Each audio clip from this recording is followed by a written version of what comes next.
দেখা হবে 70-এ। সাদা পাকা চুল নিয়ে অপলক দৃষ্টিতে তাকিয়ে থাকবো, যেমন তাকিয়েছিলাম 14-তে। তোমার চেনা চোখের মায়ায় আবারও হারিয়ে যাব। তোমার সাদাসিধে হাঁটা চলা দেখে মনে হবে কিছুই বদলায়নি।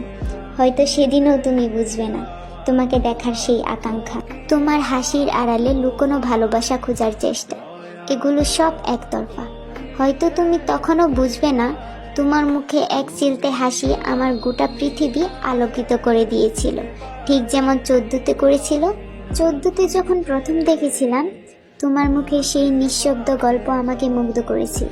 তোমার প্রতিটি হেসে ওঠা, তোমার চোখের মায়া, সব যেন আমায় গভীরভাবে তোমার মায়ায় ডুবিয়ে রেখেছিল।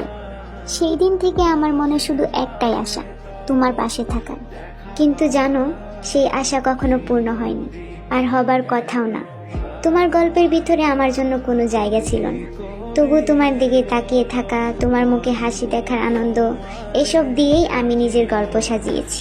70-এ যখন দেখা হবে, তোমার মুখের একজোলা হাসি দেখেই মনে হবে তোমার জন্য সেই পুরনো অনুভূতিগুলো আজও ঠিক ততটাই তাজা।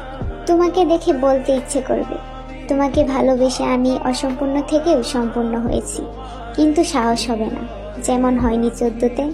হয়তো সেদিনও তুমি ঘুরে চলে যাবে, তোমার পাকা চুলগুলো বাতাসে উড়বে, আমি অপলক দৃষ্টিতে তাকিয়ে থাকব শেষবারের মতো। তোমার প্রতি এই একতরফা ভালোবাসা, এই নীরব অনুভূতি চিরকাল আমার সঙ্গী হয়ে থাকবে।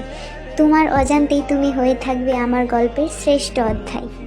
কি করিলে বলো পাইব তোমারে রাখিব আখিতে আখি